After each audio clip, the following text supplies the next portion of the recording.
नमस्कार, स्वागत है उत्तर प्रदेश के हमारे इस खास बुलेटिन में। मैं हूं आपके साथ दिव्या सिंह। खबरों की शुरुआत करते हैं। राजधानी लखनऊ में नवाबों का बनाया हुआ चिड़ियाघर में पशु पक्षियों को ठंड से बचाव के लिए उचित व्यवस्था की गई है। राजधानी लखनऊ में बने चिड़ियाघर जो कि नवाबों ने बनाया था, दूर दूर से लोग देखने के लिए बच्चे और युवाएं यहां पर आते हैं और जिसमें ठंड से बचाव के लिए पशु और पक्षियों के लिए की गई उचित व्यवस्थाएं, जैसे शेर को ठंड से बचाने के लिए लकड़ी की पटरी की व्यवस्था की गई है और जिस प्रकार से पशु पक्षी को उसी प्रकार से व्यवस्थाएं की गई है। और साथ ही साथ ठंड में अगर कोई जानवर बीमार हो जाता है तो उसको दवा के साथ पौष्टिक भी चीजें भी दी जाती है, जिससे पशु पक्षी को ठंड न लग पाए और स्वास्थ्य भी उनकी सही रहे। चिड़ियाघर में ठंड से बचाव के लिए बनाई गई व्यवस्थाएं, भ्रमण से दूर दूर से भ्रमण के लिए आते हैं लोग।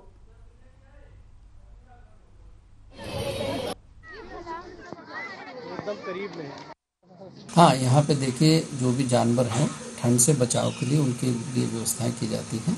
जैसे बहुत सारे जानवरों के उसमें पुआल डाल दिया जाता है, जो आप जानते होंगे। तो उसमें क्या है कि वो उठते बैठते भी, लेटते भी हैं, उसको खा भी लेते हैं। तो इस तरीके से निरंतर हम पुआल की व्यवस्था करते रहते हैं। इसके अलावा कुछ बाड़ों में जहाँ आवश्यकता होती है वहाँ हीटर लगाए जाते हैं। जैसे सर्प हैं, विशेष रूप से उनके लिए कंबल की व्यवस्था, पुआल की व्यवस्था और हीटर की व्यवस्था, ये तीनों रहती हैं। इसके अलावा जहाँ जहाँ भी जिस जानवर की जो आवश्यकता होती है, जैसे शेर के लिए नीचे पटरे बिछा देते हैं। और हम आगे और फिर हम लोग ने बहुत सारे इंटरेस्टिंग एनिमल्स देखे। हम लोग एक्वेरियम भी चले गए और फिर हम लोग ने जुरासिक पार्क भी देख लिया। और फिर मेरे को लग रहा था वो लेटेस्ट जुरासिक पार्क का मूवी का था, तो हम लोग ने उत्तर प्रदेश की राजधानी लखनऊ के इस वक्त चिड़ियाघर के सामने मैं मौजूद हूँ। आपको बता दें कि बीते 2 से 3 दिन हो रहे हैं जो भयानक कोहरा के साथ साथ ठंड भी बढ़ती जा रही है, जिस पे आज मैं चिड़ियाघर पे मौजूद हूँ, जहाँ पे यहाँ पे जितने भी पशु पक्षी हैं उनको ठंड से बचाव के लिए क्या कुछ व्यवस्थाएं की गई हैं और उनको क्या कुछ दवा वगैरह दी जाती है जिससे ठंड ना लगे। इसमें अभी हमने जब यहाँ पे जो डायरेक्टर साहब से उनसे बात की, उनका कहना है कि जिस प्रकार से भी जानवर हैं, अगर शेर है तो उसके लिए पटरा वगैरह डाल करके उसको ठंड से बचने के लिए व्यवस्थाएं की गई हैं और जिस प्रकार से जानवर हैं उनको उसी भी प्रकार से व्यवस्थाएं की गई हैं जिससे किसी भी जानवर को या पक्षी को ठंड ना लगने पाए। और आप देख पा रहे हैं कि यहाँ पे जैसे ही धूप निकलती है वैसे ही सारे जानवर बाहर निकल आते हैं और यहाँ पे काफ़ी बाहर से लोग देखने के लिए आते हैं, जिसमें छोटे छोटे बच्चे भी हैं और भी यहाँ पे लोग मौजूद हैं। Pradyumna Dixit, RN TV। और हमीरपुर जिले के एक 6 साल के बच्चे ने अपने मुंह में रखे पेंसिल कटर के निगलने के कारण उसकी दर्दनाक मौत हो गई है। और यह हादसा उस समय हुआ जब घर में रखे पेंसिल कटर को खेल खेल में अपने मुंह के अंदर डाल लिया और पेंसिल कटर उसके गले में फंस गया। परिजन ने उसे तत्काल राठ प्राथमिक स्वास्थ्य केंद्र ले गए और वहां पर मौजूद डॉक्टर ने सांस रुकने के कारण उनकी मौत का कारण बताया है। आपको बता दें कि हमीरपुर जिले के राठ कस्बे का यह पूरा मामला बताया जा रहा है, जहां खेल खेल में एक मासूम 6 वर्षीय बच्चे ने पेंसिल छीलने वाले कटर को अपने मुंह में डाल लिया और पेंसिल कटर बच्चों के गले को चीरते हुए पेट में चला गया। परिजनों ने बच्चे की हालत बिगड़ती देख उसे अस्पताल ले गए, जहां डॉक्टर ने बच्चे को मृत घोषित कर दिया है।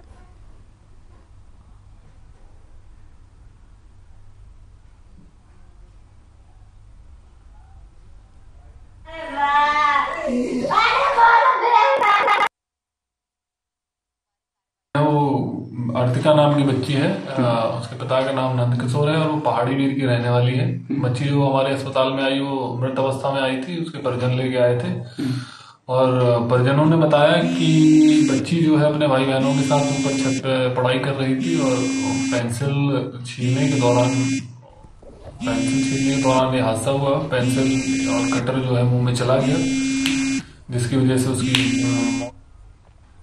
और ईसाइयों के सबसे बड़े त्योहार क्रिसमस को लेकर बाराबंकी जिले में चर्च और स्कूलों में तैयारियां तेज हो गई है। वहीं जिला मुख्यालय स्थित सेंट एंथोनी स्कूल में क्रिसमस को लेकर छात्र छात्राओं ने प्रभु यीशु के आगमन और बच्चे से जुड़ी कहानी का रोमांचक प्रस्तुत किया है। इस दौरान न सिर्फ बच्चों में बल्कि बड़ों में भी क्रिसमस सेलिब्रेशन को लेकर काफी उत्साह देखने को मिला है। आपको बता दें कि स्कूल के नन्हे मुन्ने बच्चों द्वारा न सिर्फ कई तरह के सांस्कृतिक कार्यक्रम प्रस्तुत किए गए हैं, बल्कि कार्यक्रम के दौरान सांता क्लॉस ने लोगों को उपहार देने के साथ मंच पर पहुंचकर लोगों को खूब हंसाया है।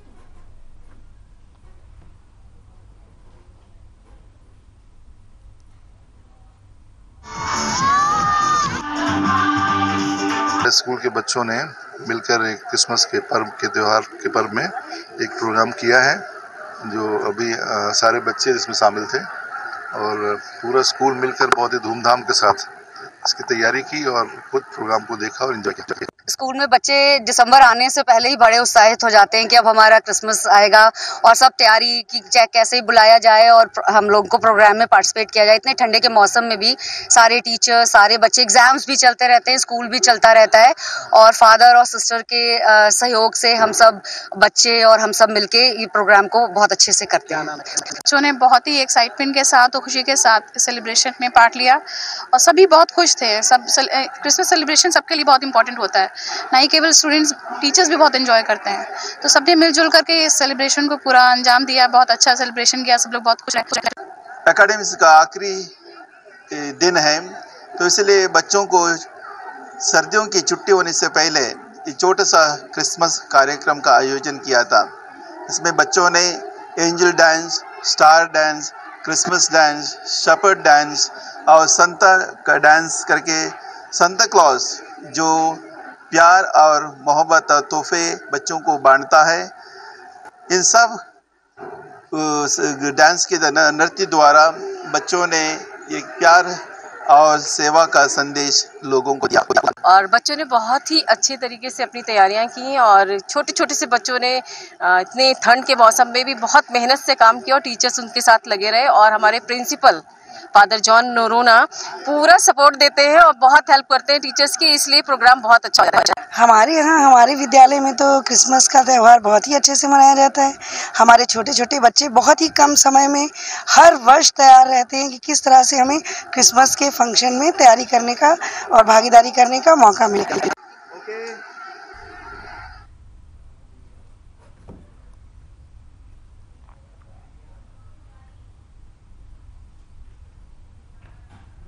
और बरेली में इज्जत नगर रेलवे स्टेशन पर बनी पुरानी मजार को हटाने का मामला गरमाता हुआ नजर आ रहा है। आपको बता दें कि आईएमसी प्रमुख मौलाना तौकीर रजा के मजार पहुंचने को लेकर प्रशासन अलर्ट हो गया है, जिसको लेकर रेलवे स्टेशन पर बड़ी संख्या में फोर्स तैनात कर दिए गए हैं। हालांकि आईएमसी मुखिया मौलाना तौकीर रेलवे स्टेशन नहीं पहुंचे और इसके बजाय आईएमसी के प्रवक्ता डॉक्टर नफीस अहमद कार्यकर्ताओं के साथ इज्जत नगर रेलवे स्टेशन पहुंचे।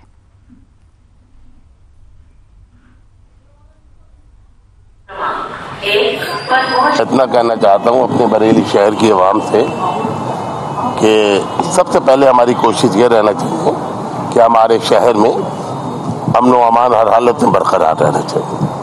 इसी कड़ी में जब ये बात मौलाना तौकीर रजा खान साहब के संज्ञान में आई, उन्होंने रात में ही जिला अधिकारी महोदय से बात करी। उन्होंने जिला अधिकारी ने बताया कि कोई लेटर हमें आए नहीं, जबकि समाचार पत्रों में छपा कि डीएम को लेटर भेजा गया है फोर्स के लिए, तो उन्होंने बताया कोई ऐसे लेटर। और फर्रुखाबाद में 2 युवक ने किया आत्महत्या का प्रयास, संदिग्ध परिस्थिति में युवक ने खाया जहर। इस वक्त की बड़ी खबर आपको बता दें, फर्रुखाबाद से इस वक्त की बड़ी खबर सामने आ रही है, जहां युवक को अस्पताल में कराया गया भर्ती, हालत गंभीर। कोतवाली कायमगंज क्षेत्र का ये पूरा मामला बताया जा रहा है। बड़ी खबर फर्रुखाबाद से आपकी टीवी स्क्रीन पर है। बड़ी और अहम खबर आपको बता दें कि फर्रुखाबाद में 2 युवकों ने किया आत्महत्या का प्रयास, संदिग्ध परिस्थिति में युवक ने खाया जहर, युवकों को अस्पताल में कराया गया भर्ती, हालत गंभीर। कोतवाली कायमगंज क्षेत्र का ये पूरा मामला बताया जा रहा है।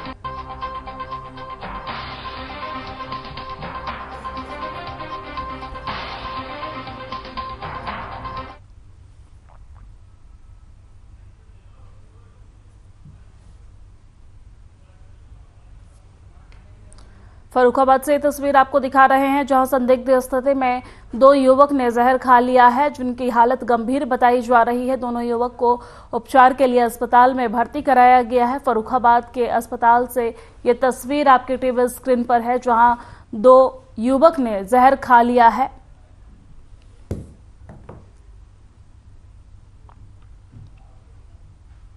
और देश में फिर से कोरोना वायरस के नए वेरिएंट ने दस्तक दे दी है और इस नए वेरिएंट को लेकर केंद्र से लेकर सभी राज्य सरकारें अलर्ट मोड पर आ गई है। कोरोना संक्रमण से बचाव को लेकर यूपी पुलिस की तरफ से भी निर्देश जारी कर दिया गया है। यूपी में सभी पुलिस कर्मियों को मास्क पहनने का आदेश भी दिए गए हैं और इसके अलावा सैनिटाइजर का उपयोग करना भी अनिवार्य बता दिया गया है और यूपी पुलिस कर्मियों को सोशल डिस्टेंसिंग का पालन करने को भी कहा गया है।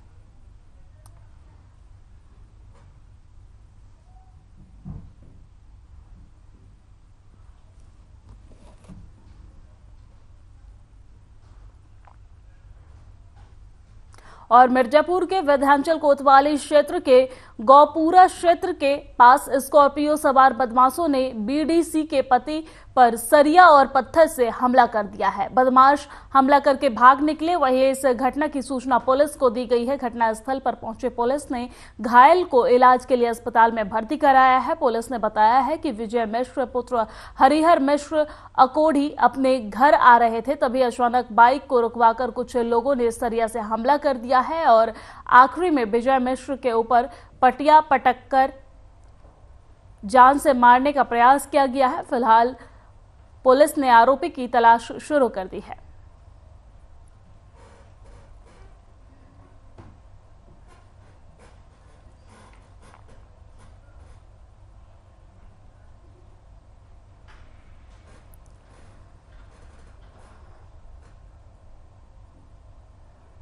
मिर्जापुर से ये पूरी खबर आपको बता रहे हैं, जहां बदमाश ने एक बार फिर से जानलेवा हमला कर दिया है। बीडीसी के पति पर यह जानलेवा हमला किया गया है। हालांकि पूरे मामले का पता चलने के बाद पुलिस अपराधियों की आरोपियों की तलाश में जुट गई है।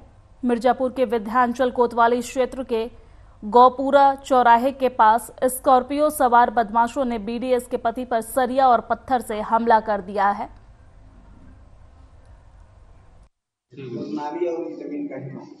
हमको हमारे बहू सिंह, भोनू सिंह, मथुर सिंह, मिंटू सिंह, नीतीश सिंह और शिवम सिंह, पापड़ सिंह और पापड़ सिंह की पत्नी स्कॉर्पियो में बैठी थी। किस वजह से हुई थी लड़ाई? मैटर क्या है कि उनका हमारा बहुत पुरानी मतलब क्या बोलते हैं नाली खरंजा का मैटर था। हमारा बंद करके सीवर क्या बोलते हैं फोड़ने के लिए गए थे। उसके बाद वहाँ पे हम लोग वीडियो रिकॉर्डिंग करने लगे, वहाँ से भागे। उसके बाद रास्ते में लगभग 2-4 बार हम FIR कराए। अभी हाल में 1 हफ्ते 10 दिन पहले 107-16 में जमानत। भाई को जो है पापड़ सिंह पूर्व प्रधान पापड़ सिंह व उनके 6-7 उनके घर से लड़के, मतलब सुशीला सिंह के 3-4 लड़के, मिंटू सिंह, भोनू सिंह, कोमल सिंह से लेकर के 6-8 लोग मिलकर के सरिया से जानलेवा हमला किया।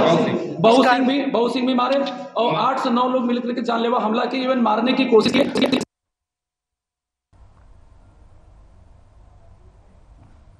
और अब खबर लखनऊ से है, जहां मुख्यमंत्री योगी आदित्यनाथ ने आज लोक भवन में टीम 9 के साथ बैठक की है, जहां सीएम योगी ने प्रदेश में कोरोना की स्थिति की समीक्षा की है और आवश्यक दिशा निर्देश भी दिए हैं। साथ ही कोविड टेस्टिंग और टीके की प्रिकॉशन डोज को बढ़ाए जाने के निर्देश भी दिए हैं। वहीं सीएम ने कहा है कि घबराने की बात नहीं है, सतर्कता सावधानी की जरूरत है। मुख्यमंत्री ने ये निर्देश दिए हैं कि प्रयागराज माघ मेले के व्यवस्थित आयोजन के लिए अंतर्विभागीय समन्वयन के साथ कार्य हो। कल्पवासियों, श्रद्धालुओं, साधु संतों को पूर्व में मिलने वाली सभी सुविधाएं मुहैया कराई जाए। सीएम योगी ने कहा है कि प्रदेश में पहली बार न्यूनतम समर्थन मूल्य पर हुई बाजार की खरीदी की प्रगति उत्साहजनक है और अब 45,000 मीट्रिक टन खरीद हो चुकी है। साथ ही कहा है कि किसानों को खाद की उपलब्धता सुनिश्चित की जाए और किसी भी जिले में खाद की कमी न हो।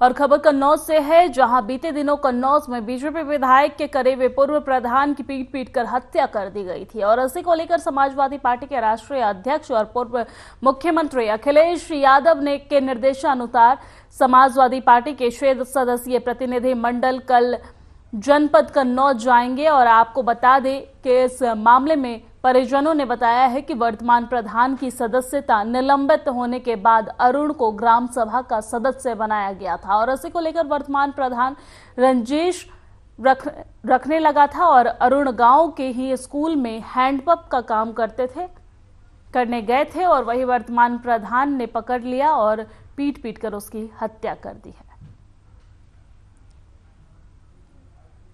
करने पहुंच गए, लेकिन क्या पापा गए थे स्कूल में कैप्टी बनवाने के लिए, वहीं से इन्होंने पीछे से वार करके और घर के अंदर बंद करके बहुत बेरहमी से पीटा।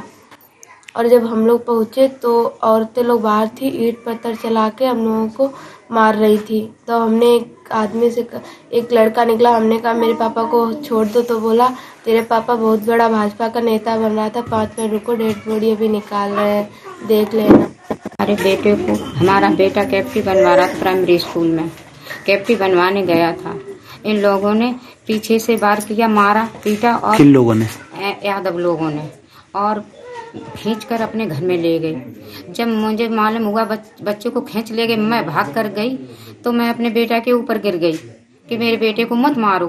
तो मैंने ऊपर गिर गई, उनके घर की औरतों ने मुझे पकड़कर बाहर निकाल दिया और फिर वो लोग मारने लगे, कहने लगे ये नेता बनता था, बहुत वोट डरवाता था भाजपा का, ये कहकर और मारने लगे। और उन्होंने मुझे बाहर निकाला, ईंटें और लाठी लेकर खड़े हो गए और मुझे बाहर बढ़ने भी नहीं दिया।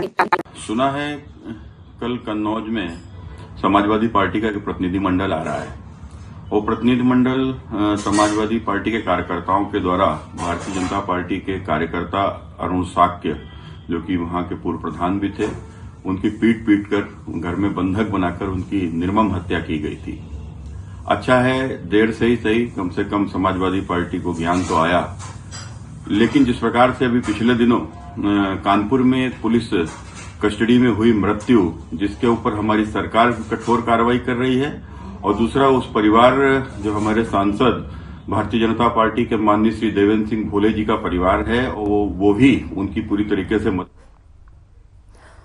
और उत्तर प्रदेश के बस्ती जिले के अधिकारियों का एक ऐसा कारनामा देखने को मिला है जिसे देखकर आप सोच में पड़ जाएंगे। बस्ती के गौराधुंधा गांव में एक अनोखा सामुदायिक शौचालय बना है जिसे आप देखकर दंग रह जाएंगे। और इस शौचालय में इंजीनियर और प्रधान ने एक ही टॉयलेट रूम के अंदर 2 सीट बैठाकर यह कारनामा कर दिखाया है। कमीशन की धुंध में अधिकारी कुछ भी कर सकते हैं। वहीं ग्रामीण ने यह आरोप लगाया है कि यह शौचालय तो बना दिया गया है, लेकिन इसका प्रयोग गांव के लोग नहीं कर रहे हैं क्योंकि इस शौचालय में डबल सीट एक साथ बैठा दिया गया है। साथ ही दरवाजे टूटे हुए हैं, पानी की व्यवस्था भी नहीं है और खिड़कियां टूटी हुई है और जो पानी की टंकी लगी है उसमें पानी नहीं जाता है। शौचालय बनवाने के नाम पर सिर्फ प्रधान ग्राम विकास अधिकारी और अधिकारी की मिलीभगत से सरकारी धन का दुरुपयोग किया गया है। इस पूरे मामले को लेकर जिलाधिकारी प्रियंका निरंजन ने बताया है कि सामुदायिक शौचालय का मामला सामने आया है और इस मामले पर संबंधित अधिकारियों से जांच करवाकर दोषियों के खिलाफ कार्रवाई होगी।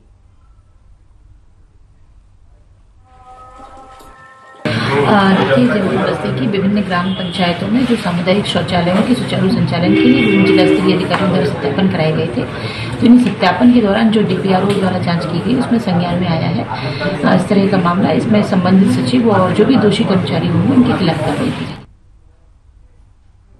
और मौधागढ़ जाने की बात कहकर घर से निकले युवक की संदिग्ध परिस्थितियों में मौत हो गई है। बाइक की नंबर प्लेट पर खून के निशान मिलने से परिजनों ने हत्या की आशंका जताई है। वहीं मृतक की पत्नी भी हत्या का आरोप लगा रही है। अपर पुलिस अधीक्षक असीम चौधरी का कहना है कि यह एक्सीडेंट है, बाकी पोस्टमार्टम रिपोर्ट के बाद जांच कर कार्रवाई की जाएगी। आपको बता दें कि कोतवाली क्षेत्र के गांव जमरेही अब्बल निवासी दीपक कुशवाहा तेलंगाना में पानी पूरी का धंधा करता था और बुधवार शाम दीपक कुशवाहा बाइक से दोस्त से मिलने की बात कहकर घर से निकला था। मौत की खबर सुनकर घर में कोहराम मच गया है। वीडियो कॉल कर ले, बेकार समय तसल्ली हो। ये माधोगढ़ थाना क्षेत्र का मामला है। इसमें जो प्रथम दृष्टया अभी तक पुलिस को पता चला है वो एक्सीडेंट की ओर दर्शा रहा है कि एक्सीडेंट हुआ है। फिर भी अगर उनके परिवारजन कोई तहरीर देते हैं तो उस तहरीर पर उचित वैधानिक कार्रवाई की जाएगी। समस्या ये पुरानी रंजिश की वजह से जो लोग सर माधोगढ़ में मिले और इनने आके पीछे करते हुए इनने हैदरपुरा और जबरी के बीच में इनने मार दिया उसको मार दिया हमारे भतीजे को सर।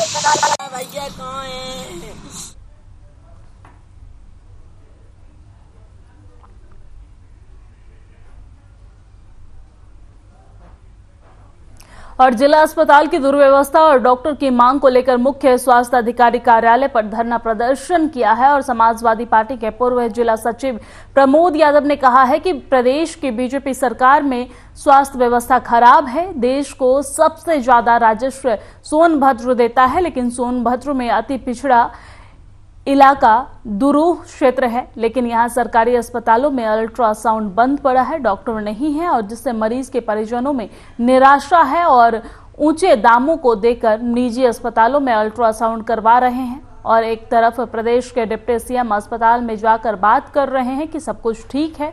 पूर्व नगर सचिव मनीष त्रिपाठी ने कहा है कि बीजेपी केवल पूंजीपतियों को आगे बढ़ा रही है।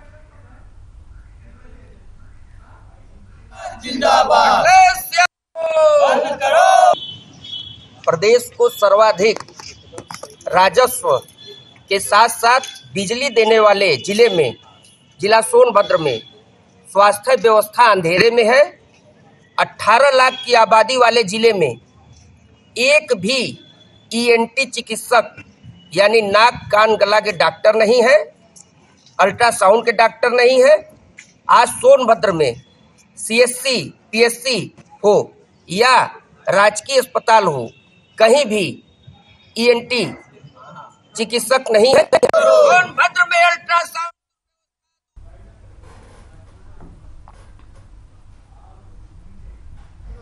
और मेरे साथ उत्तर प्रदेश की खबरों में फिलहाल इतना ही। मुझे दीजिए इजाजत। नमस्कार।